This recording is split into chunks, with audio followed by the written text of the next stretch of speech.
ইবাদত নষ্টের কারণে আল্লাহর বৃষ্টি বন্ধ হয়ে যায়, রহমতের বৃষ্টি।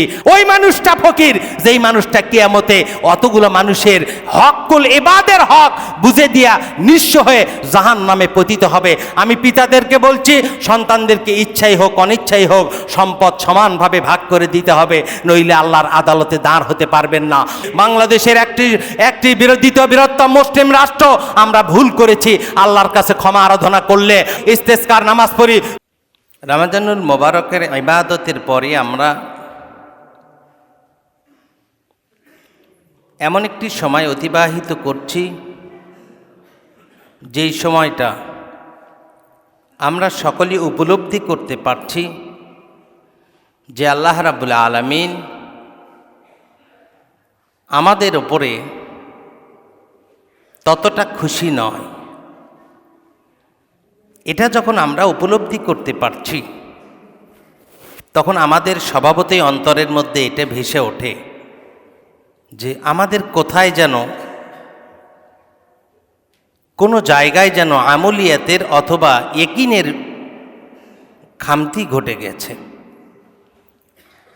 দেখেন, যদি আমরা কেউ কোনো ব্যবসা করি, ওই ব্যবসায় যদি হঠাৎ করে লোকসানের সম্মুখীন হয়ে যাই, তখন আমরা একটু নড়ে চড়ে বসি, অ্যানালাইসিস করার চেষ্টা করি আমার এই ব্যবসার ক্ষতিটা কেন হলো। যদি প্রকৃত ব্যবসায়ী হয়ে থাকি, তাহলে একটু চিন্তা করলেই বুঝতে পারবো যে আমার অর্থ লগ্নিতে কোথায় কোথায় ভুল ছিল, পরবর্তীতে যাতে এই ভুলগুলি না হয় ব্যবসার ক্ষেত্রে আমরা চেষ্টা করি সেই ভুলটাকে সংশোধন করার জন্য। আজকে যখন এই এপ্রিল মাসের প্রখর রোদে আমরা জানি গত 15-20টা দিন বাংলাদেশের মানুষ হাহাকার করছে। কোনো কোনো এলাকায় তাদের ফসলের উপরে অত্যাধিক রোদের তাপের কারণে ফসলের ওপরে ধানগুলি চিটা হতে শুরু করেছে। স্বভাবতই আমরা বুঝতে পারছি যে আল্লাহ রাব্বুল আলামিন আমাদের উপরে ততটা খুশি নয়। কেন এই ঘটনাটা ঘটতে পারে, আসুন আমরা একটু আলোচনা করে দেখি। রমজানুল মোবারকে ইবাদত করেছি আল্লাহ রাব্বুল আলামিনের, ট্রেনিং দিয়েছি তাকওয়ার 30টা দিন। এরপরে আল্লাহ রাব্বুল আলামিন আমাদের অনেকের ওপরে খুশি, কিন্তু বৃহত্তর একটা অংশের ওপরে সম্ভবত আল্লাহ রাব্বুল আলামিন খুশি হয় নাই। কিভাবে বুঝবো? আমি রমজানের পরের জুমায় আমি কিছুটা বলেছিলাম যে রমজানুল মোবারকে যে আল্লাহকে ভয় ভীতি করে, আল্লাহর ভয়ে ভীত হয়ে আমরা ইবাদত করেছি, রমজানের পরবর্তীতে সাথে সাথে যেন ওই ইবাদতগুলি নস্যাৎ করে। আমি উদাহরণ দিয়েছিলাম, একজন মেয়ে যদি একটা মালা গাঁথে, ওই মালা সারাটা মাস বা 2-4 ঘন্টা ধরে মালাটা গাঁথার পরে, মালাটা পরিপূর্ণতা হওয়ার পরে সাথে সাথে মালাটা ছিঁড়ে দিলে সমস্ত মালার দানাগুলি যেমন জমিনের ওপরে পড়ে যায়, ঠিক 1টি মাস রমজানুল মোবারকের রোজা করার পরে, যেই রমজানের তাকওয়ার ট্রেনিং দিলাম, আল্লাহর ভয় ও ভীতির ট্রেনিং দিলাম, পরহেজগারিতার ট্রেনিং দিলাম, ওই রমজান পরিসমাপ্তির পরে যখনই একটি বাংলা বৎসরকে কেন্দ্র করে বাংলাদেশের আনাচে কানাচে অশ্লীলতার কুসংস্কারে বৈশাখকে পালন তথা রমজানের পরে বিভিন্ন আচার অনুষ্ঠানকে কেন্দ্র করে ইহুদি নাসারা মুশরিকদের চরিত্র ধারণ করলাম, তখন কিভাবে আমরা আশা করতে পারি আল্লাহ রাব্বুল আলামিন আমাদের প্রতি খুশি হবে? কিভাবে আশা করব যে আল্লাহ রাব্বুল আলামিন আমাদের প্রতি নারাজ না হয়ে আমাদের প্রতি রহমতের ঝিরিঝিরি বর্ষা, রহমতের ঝিরিঝিরি বৃষ্টি প্রবাহিত করবে? সূরা নাহালের যে আয়াতটি তেলাওয়াত করেছি, অনেকেরই যারা ধারাবাহিক মনে রাখার চেষ্টা করেন, রমজানুল মোবারকের আগে শাবানের প্রথমের দিকে আমি একটি জুমা এই আয়াতের উপরে আলোচনা শুরু করতে চেয়েছিলাম। বিস্তারিত 4 থেকে 5টি জুমা আমাদের এই আলোচনা হবে। আমরা কোন জায়গায় আমাদের আলোচনার মূল কেন্দ্রবিন্দুকে রেখে আমরা চতুর্দিকে আমাদের আলোচনা করি, কিন্তু মূল জায়গায় অংশগ্রহণ করি না, প্রবেশ করি না। আমি আপনাদেরকে ওই আলোচনাটাই করতে চাচ্ছিলাম। আল্লাহ রাব্বুল আলামিন সূরা নাহালের এই 90 নম্বর আয়াত যখন নাজিল হলো, মুফাসসিরিনে কেরাম বলেছে কোরআনুল কারীমের ৬৬৬৬ অথবা কোরআনুল কারীমের ৬২৩৬টা আয়াত, এই আয়াতগুলির ভিতরে আল্লাহ রাব্বুল আলামিন কিছু আয়াতকে আলাদা আলাদা করেছে। যেমন এর ভিতরে যদি ধরি 500টার মতো আয়াত হুকুম এবং আহকাম সম্পর্কিত আয়াত আছে। এর ভিতরে আয়াত আছে আল্লাহ রাব্বুল আলামিন পূর্বের নবী রাসূলদেরকে কিভাবে দুনিয়ার জমিনে নবুয়াত দিয়েছিলেন, তাদের দ্বারা কি কি শিক্ষা গ্রহণ করেছে, অর্থাৎ তাদের জীবনের হিস্টোরিগুলো, তাদের জীবনের ইতিহাস কোরআনুল কারীমে তুলে দিয়া উম্মতে মুহাম্মাদীকে সতর্ক করেছে, তোমাদের পূর্ববর্তী নবী রাসূলদের সঙ্গে তাদের নাফরমান উম্মতেরা এই ধরনের আচরণ করেছে, তোমরা সেখান থেকে শিক্ষা গ্রহণ করো। যদি তোমরা তাদের চরিত্র ধারণ করো তাহলে নিঃসন্দেহে তোমাদের ওপরে আযাব আর গজব আসবে। আমার আল্লাহ এই আলোচনাগুলো বিস্তারিত কোরআনুল কারীমের মধ্যে এনেছে। কিন্তু সূরা নাহালের 90 নম্বর আয়াত, যেটা খুতবার দ্বিতীয় খুতবায় আমরা সকলেই শুনি, ইন্নাল্লাহা ইয়া'মুরু বিল আদলি ওয়াল ইহসান ওয়া ইতাই যিল কুরবা ওয়া ইয়ানহাউনা আনিল মুনকারি ওয়াল বাগই ইয়া'ইযুকুম লাআল্লাকুম তাযাক্কারুন। এইভাবে আল্লাহ রাব্বুল আলামিন এই 90 নম্বর আয়াতের মধ্যে আল্লাহ প্রথম অংশে বললেন ইন্নাল্লাহা ইয়া'মুরু বিল আদলি ওয়াল ইহসান।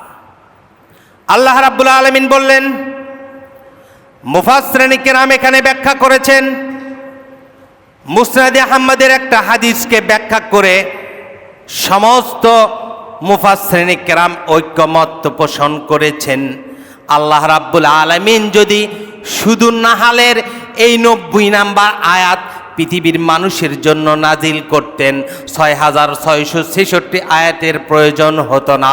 শুধু এই একটা আয়াত যদি আল্লাহ রাব্বুল আলামিন নাজিল করে গোটা বিশ্বের মানুষদেরকে বলতেন, তোমরা এই আয়াতকে অ্যানালাইসিস করো, এই আয়াতকে থিসিস করো, এই আয়াতের ব্যাখ্যা বিশ্লেষণ করো, সারা জীবন সমস্ত উম্মতে মুহাম্মাদি যারা কোরআনুল কারীমকে আমাদের জীবনে পেয়েছি, মহাবিশ্বের মহাবিশ্বয় মহাগ্রন্থ আল কোরআন, তারা এই আয়াতের প্রতিটা অংশের ব্যাখ্যা করলেই নাজাত প্রাপ্তি হয়ে যেত,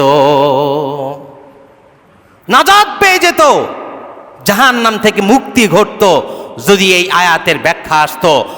মুসনাদে আহমদের হাদিসের ব্যাখ্যা এসেছে, কাল কিয়ামতের কঠিন দিনে আল্লাহ রাব্বুল আলামিনের কাছে আজকে যেমন এই রোদ্দুর জল, আজকে যেমন 40-42 ডিগ্রি সেলসিয়াসে আমাদের পরিস্থিতি এত নাজুক হয়েছে, বাংলাদেশের আনাচে কানাচে সমস্ত হক্কানি ওলামায়ে কেরাম যখন অতিষ্ঠ হয়ে পড়েছে, পশু পাখি যখন বড় বিপর্যস্ত হয়ে পড়েছে, যেই তুলনায় বাংলাদেশে বিদ্যুতের প্রয়োজন, বিদ্যুৎ দিয়ে মানুষদেরকে সন্তুষ্ট করা যাচ্ছে না, মানুষের শরীর ঘেমে মানুষের মগজ থেকে মগজটা বড় গরম হয়ে যাচ্ছে।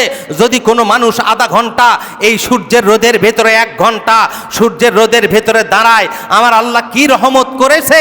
গত 4 দিন হলো দেখলাম এই সূর্যের তাপের সঙ্গে আমার আল্লাহ তো বান্দাকে সবচাইতে বেশি ভালোবাসে। আমি তো বারবার আপনাদেরকে সতর্ক করি, আবার বারবার সুসংবাদ দেই।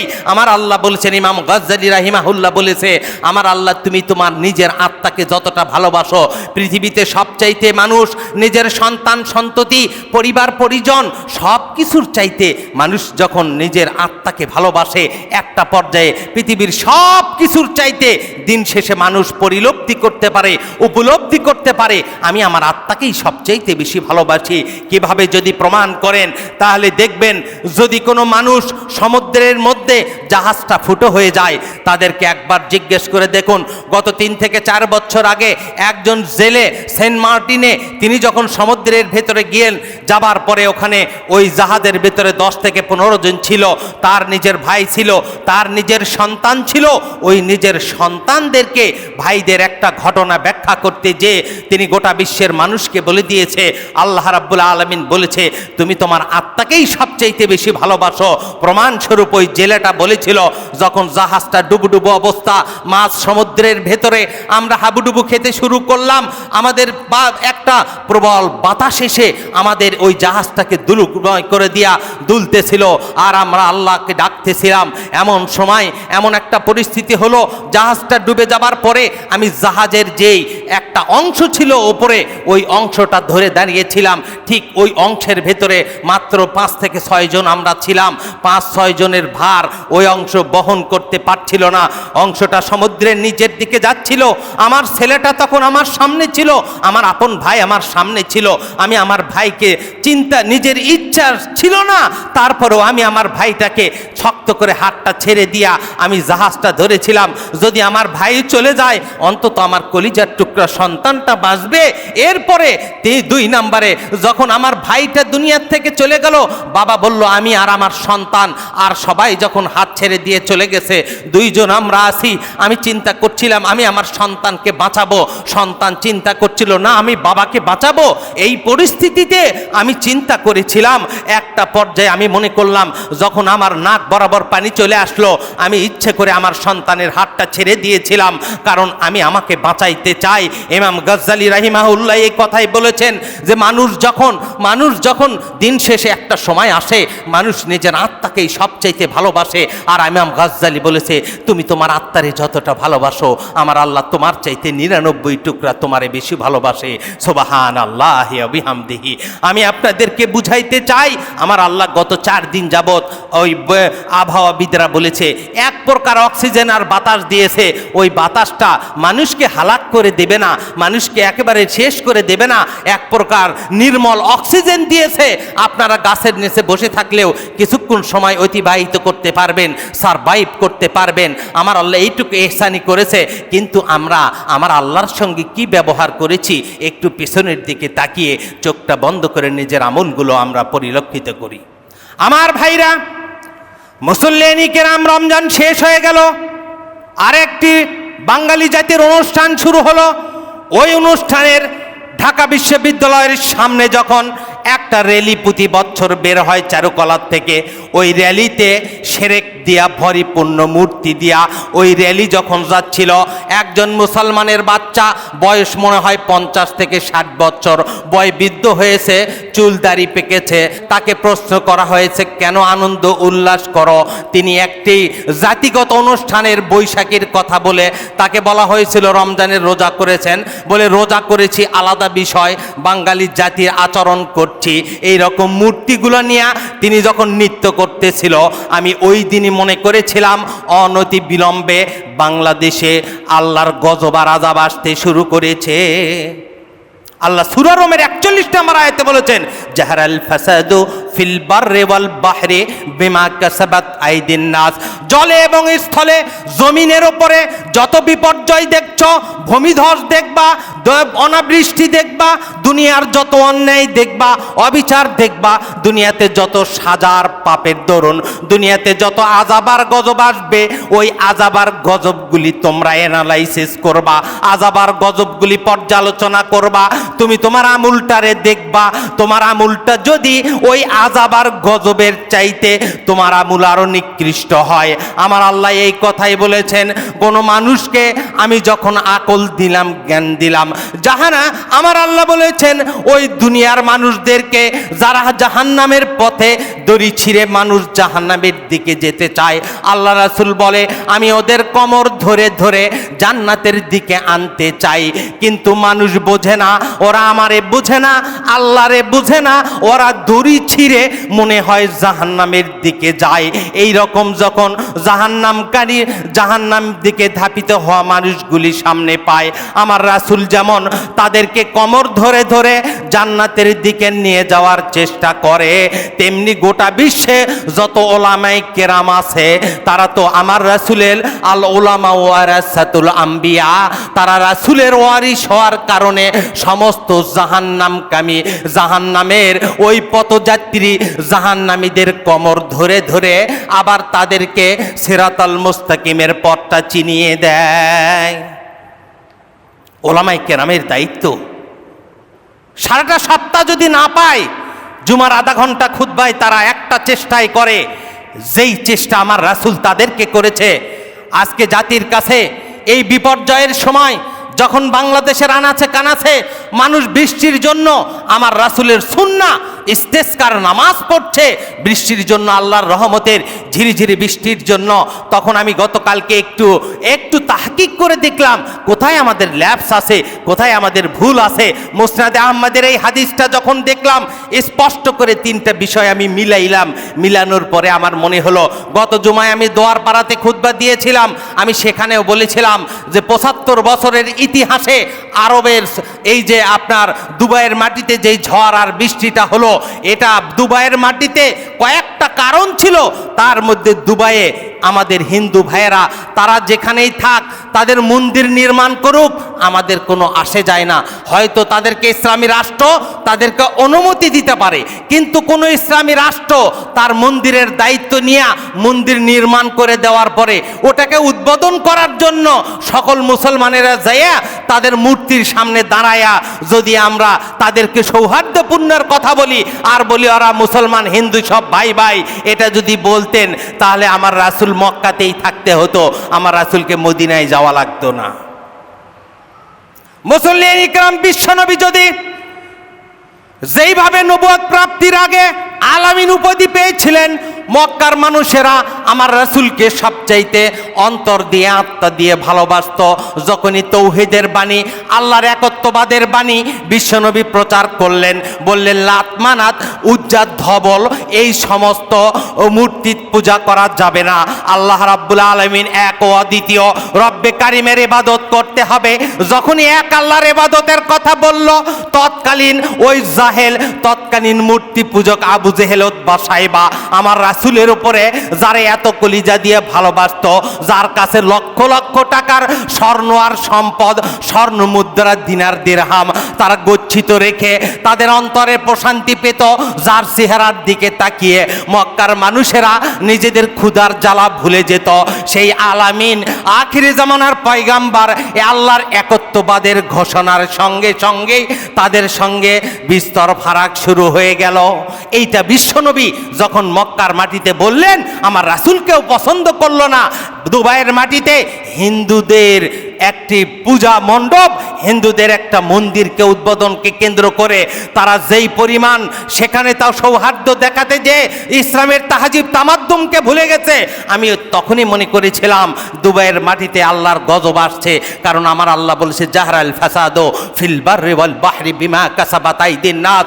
তারা আল্লাহ বলেছে যেই গজবগুলি তোমরা দেখছো জমিনের উপরে, আসমানের নিচে, আর যেই গজব জমিনে চলছে, যেই গজব সমুদ্রে চলছে, যেই গজব মানুষের উপরে আসছে, মানুষের জীবন চলার হাহাকার হয়েছে, মানুষ বড় বিপর্যস্ত হয়েছে। ভাইয়ের সঙ্গে ভাইয়ের সম্পর্ক ভালো নাই, বোনের সঙ্গে ভাইয়ের সম্পর্ক ভালো নাই। এই যখন পরিস্থিতি, আমার রাসূল বলেছে ফিতনার জামানায় একটা সময় আসবে গোটা পৃথিবী থেকে আমি যেমন এলেমকে উঠিয়ে নেব, ঠিক তেমনি মোহাব্বত নামক এই ভালোবাসা নামক এই বস্তুটাকে আমি উঠাইতে শুরু করব। মানুষ হবে উলাইকা কাল আনাম, ওরা হবে পশু। আল্লাহ এইটুকু বলে যদি থামতেন তাও হতো। আমার আল্লাহ বলেন উলাইকা কাল আনাম বালহুম আজাল, মানুষ পশুর চাইতেও খারাপ পরিস্থিতি হবে। আমি আপনাদেরকে বলি, যদি ভালোবাসা উঠায় যাওয়ার কথা বলি, গতকালকে গাবতলীর মাটিতেই যেই ঘটনাটা আমাদের সামনে পড়ল, ওই যে বুরুজ গ্রামে মাত্র 30-35-40 বছরের একজন যুবক আর একজন যুবকের সঙ্গে মাত্র সামান্য কথা কাটাকাটি হয়েছে। এই কথা কাটাকাটিতে একজন আর একজনকে থাপ্পড় অথবা একটা চপাটাঘাত মারবে, এরকমও ঘটনা সেখানে ঘটে নাই। আমি গতকালকে লাশটা দাফনের আগে লোকজনের কাছে জিজ্ঞেস করছিলাম, কোনো ঘটনাই ঘটে নাই, শুধু সামান্য কথা কাটাকাটি হয়েছে। একজন তার শরীরে 3টা ছুরি দিয়ে স্টেপ করেছে, সেই স্পটে সাথে সাথে মৃত্যুবরণ করেছে। এটা হলো ভালোবাসার নস্যাতের নমুনা। আবার যদি আপনাদেরকে বলতে চাই, গত কিছুদিন আগে আমেরিকার মাটিতে পৃথিবীর চেয়ে সবচেয়ে নিকৃষ্ট এক ধরনের ঘটনা যেটা বারংবার বাংলাদেশে ঘটছে, আমি আপনাদেরকে বলছি কেমন কিয়ামতের আগে আমাদের আলামতগুলি কিভাবে শুরু হয়েছে। বাচ্চা 1.5 বছর বয়সও হয় নাই, ওই ছোট্ট বাচ্চাকে, বাচ্চাদের একটা ছোট্ট কাটার আছে আমেরিকার মাটিতে, ক্যালিফোর্নিয়াতে, বিভিন্ন অঙ্গরাজ্যে তারা অত্যন্ত সময়কে জ্ঞান মনে করে মানুষ সেখানে লেবার বাংলাদেশের মতো পাওয়া যায় না, ছোট্ট বাচ্চাদেরকে দেখার কেউ পাওয়া যায় না। মা যখন বাচ্চারা 1.5 বছরের মতো বয়স হয় তাদেরকে ওই খাঁচার ভেতরে রেখে কিছু খাবার দিয়ে যায়, সকালবেলা যায়, আবার বিকেলবেলা কর্মকাণ্ড শেষ করে বাড়িতে আসে। ওই সময়টুকু বাচ্চাটা টিভি ছাড়া থাকে, ওই বাচ্চারা ওইভাবে সেই কাটারার ভেতরে থাকে।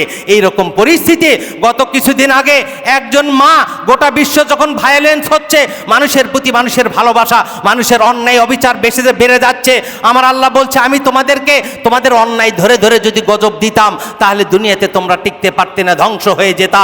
আমি আল্লাহ তোমাদেরকে যেটা অমার্জনীয় সেই অপরাধগুলি তোমাদের কাছে ধরে ফেলি, সেই অপরাধ ধরে ধরে সামান্য কিছু নমুনা স্বরূপ গজব আমি তোমাদেরকে দেই।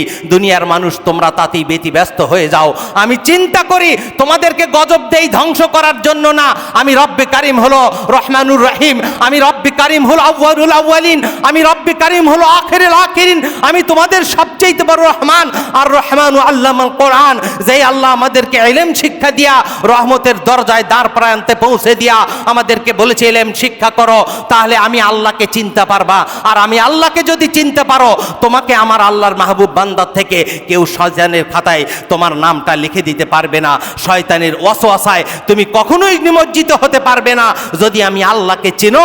আমার আল্লাহ বললেন আমি তো রহমানুর রহিম, আমি তোমাদেরকে রহমান শিক্ষা দেই, যেহেতু আমি আল্লাহ রহমান। আমেরিকার ওই মাটিতে মাটা কতটা নির্দয় হলো, তিনি তার সন্তানটাকে কাটার ভেতরে রেখে মাঝে মাঝে 2-3 দিন যখন বাহিরে যেত প্রতিবেশীর কাছে সন্তানটা রাখত, কিন্তু তার এবার বয়ফ্রেন্ড তাকে 10 দিনের ছুটি নেওয়াইছে, বলছে বাচ্চাটারে কিছু খাবার দাও, ওই খাবারটা বাচ্চা খাবে আর ওর ভেতরে থাকবে। যেই বাচ্চা 1 দিন 2 দিন থাকতে পারে, ওই বাচ্চা বড় হয়েছে, 1.5 বছর বয়স হয়েছে, ওই বাচ্চাটা অবশ্যই হয়তোবা 10 দিন 8 দিন সারভাইভ করতে পারবে।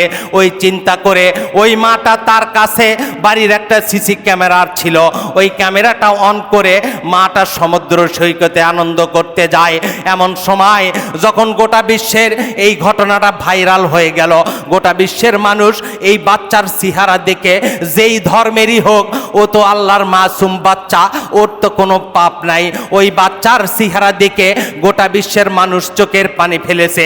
হাইরে নির্দয় মানুষ, মানুষের এত পরিবর্তন, মানুষের এত নির্দয়তা, মানুষের এত অশ্লীলতা, মানুষের এত নির্দয়তা প্রমাণ করে মানুষ আল্লাহর ইবাদতকে ভুলে গেছে। আর আল্লাহর ইবাদতকে ভোলার কারণে আমার আল্লাহ মাঝে মাঝে সামান্যটুকু অনাবৃষ্টি আর সামান্য খরা দিয়া আর রৌদ্রের প্রখর রৌদ্রের তাপ দিয়া অথবা ঝড় বৃষ্টি দিয়া কোন জায়গায় ভূমিকম্প দিয়া, তুরস্কের মতো ভূমিকম্প দিয়া গোটা বিশ্বের মানুষকে বুঝাইতে চায় আমি আল্লাহ তোমাদেরকে দুনিয়াতে পাঠিয়েছি। আর সূরা নাহালের 90 নম্বর আয়াত দিয়া সতর্ক করেছে, ও বান্দা দুনিয়ার জমিনে তোমাদেরকে পাঠিয়েছি। সূরা জারিয়াতের 56 নম্বর আয়াতে আমার আল্লাহ বলেন আমা খালাকতুল জিন্না ওয়াল ইনসা ইল্লা লিয়াবুদু, বান্দা আমি তোমারে দুনিয়ায় পাঠিয়েছি আমি আল্লাহর ইবাদত করার জন্য, আমি আল্লাহর রুবুবিয়তকে গ্রহণ করার জন্য, পৃথিবীর কোনো রং তামাশা, পৃথিবীর অন্যায় অবিচারে গা ভাসানোর জন্য নয়। তোমার ডানে বামে অন্যায় তোমারে ডাকবে, শয়তান তোমারে হাতছানি দিবে, প্রতিটা রাস্তার মোড়ে মোড়ে শয়তান তোমারে ডাকবে। তুমি যদি শয়তানের পদাঙ্ক অনুসরণ করো, আমি আল্লাহ বললাম তোমাকে ওয়ালা তাত্তাবিউ খুতুওয়াতিশ শয়তান, শয়তানের পদাঙ্ক অনুসরণ করো না, শয়তানকে অনুকরণ করো না, শয়তানের পরামর্শ গ্রহণ করো না, শয়তানের পরামর্শে আমি আল্লাহকে ভুলে যেও না। আবার আল্লাহ বলেন ইয়া আইয়ুহাল্লাযীনা আমানু লা তুলহিকুম আমওয়ালুকুম ওয়ালা আওলাদুকুম আন যিকিরিল্লাহ। আমার আল্লাহ বলল তোমাদের সন্তান, তোমাদের সম্পদ যেন আমি আল্লাহ থেকে তোমাদেরকে গাফেল করতে না পারে। বান্দা তুমি কোন দিকে তাকিয়ে আছো? তুমি কেন লাতমানাত উজ্জা ধবলের পূজায় ব্যস্ত হয়ে পড়েছো? তুমি কেন দুনিয়া নিয়ে এত ব্যস্ত হয়ে পড়েছো? কাল কিয়ামতে আল্লাহর আদালতে যখন দাঁড়াবে তোমাকে 3টা মামলার সম্মুখীন হতে হবে। এই মুসনাদে আহমদের হাদিসটা এইভাবে ব্যাখ্যা করেছে, আমরা যখন রব্বে কারিমের কাছে কাল কিয়ামতে আজকের এই রোদ নয়, ওই সময় সময় 1.25 মাইল ওপরে মানুষ যখন চলে আসবে, সূর্য যখন চলে আসবে, মানুষের মগজ গলে যাবে। আজকে 1 ঘন্টা রোদে দাঁড়াইলে মানুষের মগজটা টকবক করে, তখন যখন সূর্য 1.25 মাইল ওপরে থাকবে। ও মুসলমান, আজকে তো আমাদেরকে বুঝাইতে কষ্ট হচ্ছে না যে কিয়ামতের মাঠটা কত ভয়াবহ হবে। কিয়ামতের মাঠে আল্লাহ 3টা বিচার কার্য করবে, 3টা মামলা সামনে আসবে। 1 নাম্বার মামলা, আমার আল্লাহ বলেছে হাক্কুল্লাহ, আল্লাহর হক। আল্লাহ রাব্বুল আলামিন একটি হক দিয়েছে বান্দার প্রতি, সেই হকটা বান্দা পালন করবে। বান্দা যদি আল্লাহ রাব্বুল আলামিনের হক পালন করে, আল্লাহ বান্দার প্রতি কি হক দিল? আল্লাহ রাব্বুল আলামিন বললেন, আমি আপনাদেরকে যদি বলি, আল্লাহ বলেন ইয়াবুদুল্লাহ, তোমরা আল্লাহর ইবাদত করো, লা তুশরিক বিল্লাহ, কিন্তু আল্লাহর সঙ্গে শিরক করো না। এটা হলো প্রথম আল্লাহর হক। বান্দাকে আল্লাহ দুনিয়ায় পাঠিয়েছে, ওমা খলাকতুল জিন্না ওয়াল ইনসা ইল্লা লিয়াবুদু, আমি তোমাদেরকে ইবাদতের জন্য পাঠিয়েছি, কিন্তু ইবাদতের সঙ্গে শিরকের সংমিশ্রণ করো না, আল্লাহর সঙ্গে কাউকে শরীক করো না। তোমরা যে আজকে বৃষ্টি প্রার্থনা করছো, যেই ধর্মের মানুষেরা হোক, তারা নাকি ব্যাঙের সঙ্গে মেঘের বিবাহ দিচ্ছে, এটা হলো মুশরিকদের একটা পরিকল্পনা। কোনো মুসলমানদের, অনেক মুসলমান চিন্তা করি যে আমরা যে হয়তো আবহাওয়া 3 দিন বলেছে, আগামী 3 দিন বা 5 দিন আমাদের দেশে হিট অ্যালার্ট জারি হয়েছে, ওই তো আবহাওয়া বলেছে 5 দিনে বৃষ্টি হবে না, কোনো টেনশনের কারণ নাই, 5 দিন অন্তত ঘরে থাকতে হবে। এই বিশ্বাসটা, এটা হলো কুফরি বিশ্বাস। কোনো আবহাওয়াবিদ সামান্য ইঙ্গিত করতে পারে, কিন্তু এটা আমাদের বিশ্বাসের বস্তু নয়। আমার আল্লাহ যখন মনে করবে, রাতের বেলা যখন বান্দা জাগ্রত হবে, জানি না আমার মুসল্লির মধ্যে কোন বান্দা রাত্রি 3টেতে জাগ্রত হয়ে রব্বে কারিমের কাছে তার উন্নত ললাটকে আমার আল্লাহর কুদরতি পায়ে সেজদা করে আমার আল্লাহর কাছে 2টা হাত তুলে যখন চোখের পানি ফেলবে। আমার রাসূল বলেছে, আল্লাহ রাব্বুল আলামিন যখন মানুষ নাফরমানি করে, অন্যায় করে, অবিচার করে, তখন আল্লাহ 2টা দিককে বিবেচনা করে মানুষের প্রতি রহমত নাজিল করে। 1 নাম্বার হলো পাক্কা দাড়িওয়ালা মুরব্বি নিকরাম। ও যুবক, আমি তোমাদেরকে আজকের আলোচনায় সতর্ক করতে চাই। আজকে আল্লাহ রাসূল বলেছে, আমরা রহমত পাবো কাদের বদৌলতে? তাদের 1 নাম্বারে হলো মুরব্বি, যারা 60 ঊর্ধ্ব 50 ঊর্ধ্ব বয়স হয়েছে, যাদের পাক্কা দাড়ি। হয়তো আজকে তাদেরকে সম্মান করতে ভুলে যায়, জেনে রাখো ওই মুরব্বির কারণে আমার আল্লাহ এক্সট্রা রহমত নাজিল করে দেয়। সুবহানাল্লাহি ওয়া বিহামদিহি। 2 নাম্বার, বিশ্বনবী বলেছেন পশু পাখি, যেই পশু পাখি সূর্য উদিত হওয়ার আগে সুবহে সাদেকে যখন আমরা ফজরের নামাজ পড়ে বের হই বা নামাজের আগে ফজরের আজান হয়, দেখবেন কে যেন ওই পশু পাখিকে জাগ্রত করে দিয়েছে। রাত্রিবেলা সুবহে সাদেকের সময় একটা মোরগ চিৎকার করে ডাকতে থাকে, অথবা পশু পাখি কিচির মিচির করে আল্লাহর বরত্ব ঘোষণা করে, আল্লাহর রিজামন্দি হাসিল করার জন্য, আল্লাহর শুকুর গুজারি হওয়ার জন্য সমস্ত পশু পাখিরা আল্লাহর ইবাদতে মশগুল হয়ে যায়। ওদের কথা চিন্তা করে আপনার আর আমার মতো নাফরমান যারা আল্লাহর দিনের দ্রোহিতা করি, আমার চিন্তা করে আমার আল্লাহ দুনিয়া এত শান্তি দেয় নাই। যারা মুরব্বি তাদের চিন্তা করে আর পশু পাখিকে ভালোবেসে আমার আল্লাহ দুনিয়াতে রহমতের ঝিরিঝিরি বৃষ্টি প্রবাহিত করে দেয়। সুবহানাল্লাহি ওয়া বিহামদি। আমার রাসূল বলেছে, যখন শান্ত বৃষ্টি তোমাদের কাছে আসে, তোমরা মনে করবা আল্লাহর রহমত তোমাদের কাছে আসছে, তখন 2 হাত তুলে 2 রাকাত নামাজ পড়ে আল্লাহর কাছে দোয়া করো। আমার রাসূল বলেছে দোয়া কবুল হয়ে যাবে। সুবহানাল্লাহি ওয়া বিহামদি। আজকে বৃষ্টির জন্য লালায়িত হচ্ছি, কিন্তু আমার আল্লাহর কাছে দোয়া করব। আল্লাহ রাসূল বুখারীতে এসেছে, মসজিদে খুতবা প্রদান করছেন জুমার দিনে, একজন গ্রাম্য সাহাবী আমার রাসূলের সামনে এসে বললেন, ইয়া নবী আল্লাহ, গোটা মদিনা, গোটা আরব দেশ এত ভয়াবহ বিপর্যয়ের মধ্যে পড়েছে, রোদ্দুর তাপে মানুষের গাছ গছালি পর্যন্ত পুড়ে যাচ্ছে, ইয়া রাসূলুল্লাহ দোয়া করেন। আমার রাসূল মসজিদে নববীতে দোয়া করলেন। পরবর্তীতে আল্লাহ কোথায় থেকে মেঘমালা দিল, গোটা মসজিদে নববী নয়, মদিনা নয়, আশেপাশে বৃষ্টিতে সুন্দর পরিবেশ সৃষ্টি হলো। 1টা সপ্তাহ অনর্গল বৃষ্টি হলো।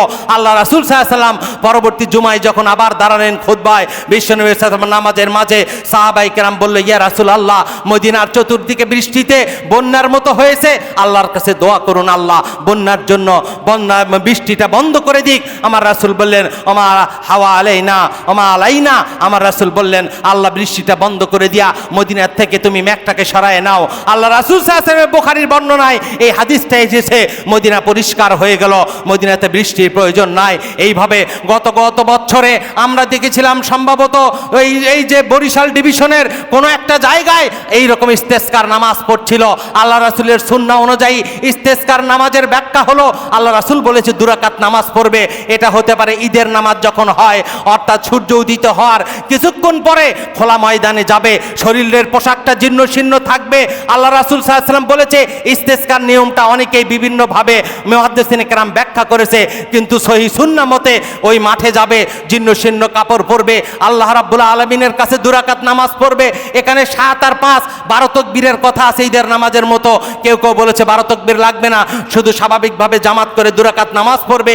ইমাম সাহেব ঘুরে দাঁড়াবে, মুসল্লিদের সামনে সামান্য কিছু খুতবা দেবে, খুতবা দেবার পরে সমস্ত মুসল্লিদেরকে নিয়ে ইমাম সাহেব পশ্চিম দিকে হবে। নিজের চাদর যদি থাকে ওই চাদরটা উল্টায় দিয়া আমার রাসূল সুন্নাহ দেখিয়ে দিয়েছেন, তিনি পশ্চিম দিকে হয়ে সমস্ত মুসল্লিদেরকে নিয়ে রব্বে কারিমের কাছে 2 হাত তুলে, এইখানে কেউ বলেছে হাতের পিঠ দিয়ে, আবার ইমাম ইবনে তাইমিয়া বলেছে হাতের পিঠ দিয়ে, অথবা আল্লাহ রাসূল সাল্লাল্লাহু আলাইহি ওয়াসাল্লাম পিঠ দিয়ে দোয়া করেছেন। দীর্ঘ সময় আল্লাহর কাছে পাপ মাপ চেয়েছেন, অর্থাৎ তওবা করেছেন। আল্লাহর কাছে তওবা করে ফিরে আসার চাইতে আল্লাহর কাছে মাহবুব বান্দা হওয়ার আর কোনো সুযোগ নাই। আমার আল্লাহ বলেছেন ইয়া আইয়ুহাল্লাযীনা আমানু তুবু ইলাল্লাহি তাওবাতান নাসুহা, তোমরা আল্লাহর কাছে এমন ভাবে তওবা করো যেই তওবার পরে আর তুমি সূচের ভেতরে একটা উট প্রবেশ যেমন অত্যন্ত কঠিন অবাস্তব কথা, তওবা এমন ভাবে করবা যেই তওবা করার পরে এই তওবার পরে তুমি আর ওই পাপে ফেরত যাবে না। এরকম তওবা যখন বান্দা করে, আমার রাসূল বলেছে একটা উট মাল সামানে নিয়ে মরুভূমির ভেতরে হারিয়ে গেল, আবার যখন একটা মানুষের কাছে উটটা ফেরত আসলো, ওই মানুষটা যতটা খুশি হয়ে যায়, বান্দা যখন তওবা করে, বান্দি যখন আল্লাহর কাছে তওবা করে, আমার আল্লাহ ওই রকম খুশি হয়ে যায়।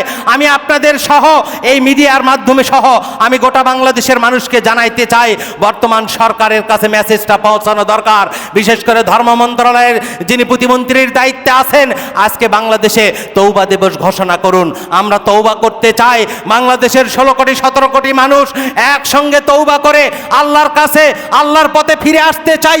ইরজু ইলা রব্বি কারিমের দিকে ফিরে আসতে চাই। জীবনে ভুল ভ্রান্তি করেছি, তওবা দিবস ঘোষণা করুন। এরপরে ইস্তেসকার নামাজের ব্যবস্থা করুন। এরপরে আমরা পশ্চিম দিক হইয়া ইস্তেসকার নামাজ শুরু করব। আল্লাহ রাসূল বলেছে দীর্ঘ সময়। গতকালকে আমি দেখলাম টিভির পর্দায়, ইউটিউবের পর্দায় প্রায় 20 মিনিটের উপরে দোয়া করেছে। গতবার যে জায়গায় দোয়া করেছিল বৃষ্টি, আল্লাহ রাসূল যেভাবে বৃষ্টি শুরু হয়েছিল ওই বরিশালে ফেনীর এলাকাতে, দোয়া শেষ করে তারা ঘরে যেতে পারে নাই, বৃষ্টিতে আল্লাহ রহমতের বৃষ্টিতে ভিজিয়ে দিয়েছিল। আমি জানি না আমাদের একজনের দোয়া যদি আল্লাহ কবুল করে, আল্লাহ এই দেশটাকে আবার বাঁচিয়ে দেবে। বাংলাদেশের একটি দ্বিতীয় বৃহত্তম মুসলিম রাষ্ট্র, আমরা ভুল করেছি, আল্লাহর কাছে ক্ষমা আরাধনা করলে ইস্তেসকার নামাজ পড়ি, জুমার পরে দোয়া হবে, দোয়ার জন্য বিভিন্নভাবে সরকারি বেসরকারি আবদার আছে। আল্লাহ আমাদেরকে অন্তত পক্ষে মাফ করে দাও, হয়তো তোমার রেজামন্দি হাসিল করতে পারি নাই, কিন্তু দয়া করে তুমি আমাদেরকে মাফ করো। আল্লাহ রাসূল বলেছে সবচাইতে আল্লাহ রাব্বুল আলামিন বান্দার প্রতি বেশি গোসা করে, সেটা হলো কিয়ামতের ময়দানে যেই 3টা মামলা হবে। কিয়ামতের মাঠে একটা শ্রেণীর মানুষ তারা কিন্তু আল্লাহ রাব্বুল আলামিনের আদালতে তাদের বিরুদ্ধে মামলা হবে। ওই মামলায় ওই আসামি আমরা দাঁড়াবো। আমাদের বিরুদ্ধে প্রথম আসামি হলো যদি কেউ শিরক করে আল্লাহর কাছে ক্ষমা না নিয়ে দুনিয়ার থেকে চলে যায়, কিন্তু সে শিরক করেছে। আমার রাসূল বলেছে ওই মানুষকে আল্লাহ হকাল কিয়ামতে ক্ষমা করবে না। 2 নম্বরে যেই মানুষটা হকুল ইবাদ বান্দার হক নষ্ট করেছে, কোন পিতা তার সন্তানের হক নষ্ট করেছে, কোন সন্তান তার পিতার হক নষ্ট করেছে, অর্থাৎ সন্তানের প্রতি পিতার যে হক আছে, পিতার প্রতি সন্তানের যে হক, স্ত্রীর প্রতি স্বামীর যে হক, স্বামীর প্রতি স্ত্রীর যে হক, এই প্রতিবেশীর প্রতি প্রতিবেশীর যে হক, প্রতিবেশীর পক্ষে যে হকটুকু আমার রাসূল দিয়েছে, ওই হকগুলি আজকে ভুলে গিয়েছি। বাংলাদেশের মানুষ আজকে সবচাইতে বড় অবহেলিত হলো হকুল ইবাদ। কাল কিয়ামতে একটা মানুষ ওই নামাজের সওয়াব নিয়ে দাঁড়াবে, বা পাহাড় পরিমাণ সওয়াব নেবে, সাদাকার সওয়াব নিয়ে দাঁড়াবে। ওই মানুষটা অনেক ধরনের ইবাদতের সওয়াব নিয়ে দাঁড়াবে। আল্লাহ রাসূল সাহাবায়ে কেরামকে জিজ্ঞাসা করলেন, সাহাবায়ে কেরাম তোমরা বলতে পারো সবচাইতে বেশি মুফলে অর্থাৎ দরিদ্র ভিক্ষুক নিঃস্ব বলতে তোমরা কাকে চেনো? বিশ্বনবী বলেছে, ও সাহাবায়ে কেরাম বলো। সাহাবায়ে কেরাম বললেন, ইয়া রাব্বি আল্লাহ, আল্লাহু আলাম ওয়া রাসূল আলাম, আল্লাহ এবং রাসূল জানে, আমরা তো বলতে পারি না। বিশ্বনবী বললেন, কাল কিয়ামতের কঠিন দিনে একজন মানুষ যার পাহাড় পরিমাণ সওয়াব নিয়ে আল্লাহর সামনে দাঁড়াবে, আল্লাহ রাব্বুল আলামিনকে বলবে, আল্লাহ দুনিয়াতে নামাজ পড়েছি, রোজা করেছি, হজ করেছি, যাকাত দিয়েছি, সমস্ত ইবাদত করেছি, আমি তো এত সওয়াব নিয়ে তোমার সামনে দাঁড়ালাম, জান্নাতের দরজা খুলে দাও। আমার আল্লাহ বলবে, তোমার ফায়সালা, ওই যে তোমার সওয়াবের স্তূপকার, তুমি ওই সময় তোমার ফায়সালা হলো জান্নাতে চলে যাও। ওই মানুষটা আনন্দিত হলো, জান্নাতে যাওয়া শুরু করলো, সে আনন্দে লাপাইতে থাকলো। কিন্তু কিছু দূর যাবার পরে তার কাছে দুনিয়াতে যে পাওনাদার ছিল, কার কাছ থেকে মানুষকে চাকরি দেওয়ার পয়সার কথা বলে পয়সা নিয়েছে, কোনো মানুষের কাছে 1 বিঘত জমি চুরি করে আল ঠেলে নিয়েছিল, কোনো মানুষকে এতিমের 2 বিঘা সম্পদ নিয়েছিল, ভাইয়ের সম্পদ অন্যায়ভাবে কুক্ষিগত করেছিল, দুর্বলের সম্পদ সে গ্রহণ করেছিল। আল্লাহ রাসূল বলেছে, তোমাদেরকে মুফলিস, নিঃস্ব আর সবচাইতে মিসকিন মানুষের পরিচয় করে দেই। কাল কিয়ামতের মাঠে ওই মানুষটা কিয়ামতের মাঠে যখনই দাঁড়াবে, জান্নাতে যাবে, আল্লাহ বলবে, আমার হক তোমারে ক্ষমা করে দিয়েছি, সমস্ত তোমার বিরুদ্ধে অভিযোগ আমি আল্লাহ ক্ষমা করে দিলাম, কিন্তু হকুল ইবাদ জিদে মানুষের হক, এটা আমি আল্লাহ ক্ষমা করে দেবার কেউ না। ওই মানুষের হক, তুমি যার সঙ্গে খারাপ ব্যবহার করেছো, মাপ নিতে পারো নাই। তুমি যারে একটা থাপ্পড় মেরেছিলা দুনিয়ার জমিনে, তুমি মাপ নিতে পারো নাই। যেই মানুষের সঙ্গে খারাপ ব্যবহার করেছো, মাপ নিতে পারো নাই। হয়তো কোনো বাবা মার সঙ্গে খারাপ ব্যবহার করেছো, বাবা মার নিষ্কলুষ মাপ নিতে পারো নাই। অথবা সন্তান আছে, সন্তানদের ভাগ আল্লাহ নির্ধারণ করে দিয়েছে। কোরআনুল কারীমের সবচাইতে বড় আয়াতগুলা সূরা নিসার 11 নাম্বার থেকে 13 নাম্বার মিরাজ বন্টন করেছে। ছেলেরা 2 ভাগ পাবে, মেয়েরা 1 ভাগ পাবে, আল্লাহ নির্ধারণ করেছে। তুমি তোমার এক সন্তানকে ভালোবাসো, ওরে সব সম্পত্তি দিলা, মেয়েটারে কিচ্ছু দিলা না, অথবা মেয়েটারে দিয়েছ, ছেলেটারে বঞ্চিত করেছ। 3টা সন্তান, একটারে তুমি বেশি দিলা, একটারে একটু কম দিলা, আর একটারে কিচ্ছু দিলা না। কাল কিয়ামতের মাঠে আল্লাহর আদালতে সন্তানগুলো দাঁড়িয়ে যাবে, তোমার সওয়াবগুলো তাদেরকে দিয়া তুমি যখন নিঃস্ব হতে থাকবে, এক সময় পাওনাদারের পাওনা দেওয়ার পরে মুসনাদে আহমদের হাদিসে এসেছে, আমার রাসূল বলেছে, ওই সময় মানুষটা আর সওয়াব থাকবে না, তার নেকিও থাকবে না, তার বদিও থাকবে না, পাওনাদার থেকে গেল। ও পাওনাদার, তোমাদের নিজেদের বদ আমলগুলা, তোমাদের পাপগুলি ওই মানুষটার ঘাড়ে চাপিয়ে দাও। আমি আল্লাহ কোরআন সফসফা আজকে ন্যায় বিচার করব, লেভেল প্লেইং ফিল্ড করব। আমি আল্লাহ কামুল হাকিমিন, আমার বিচারে পার্সিয়ালিটি হয় না। ওই মানুষটার পাপগুলি এই মানুষটাকে দেবার পরে স্তূপকার সওয়াব চলে গেল, পাপগুলি নিয়ে ওই মানুষ যখন জাহান্নামে যাবে, তোমাদেরকে বলি সাহাবায়ে কেরাম, ওই মানুষটা হলো পৃথিবীর জমিনে সবচাইতে বেশি মুফলে অর্থাৎ নিঃস্ব, মিসকিন, ফকির। ওই মানুষটা ফকির, যেই মানুষটা কিয়ামতে অতগুলো মানুষের হকুল ইবাদের হক বুঝে দিয়া নিঃস্ব হয়ে জাহান্নামে পতিত হবে।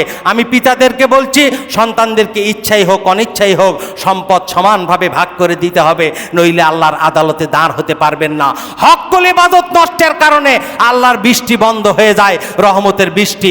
আজকে বাংলাদেশের মানুষের কাছে, আমার নিজের কাছেও আমার নসিহা, যার হক তাকে ফিরে দিয়া যদি কবরে যেতে পারি, তাহলে আপনার আমার জন্য জান্নাত। সূরা নাহালের 90 নম্বর আয়াতের শুরুই হয়েছে এই আলোচনা দিয়া। হক যদি পরিশোধ না করি ইবাদত জান্নাতে নিতে পারবে না, হক যদি পরিশোধ না করি আমলে সলেহ জান্নাতে নিতে পারবে না, হক পরিশোধ না করলে আমার আপনার জন্য জান্নাতের দরজা বন্ধ।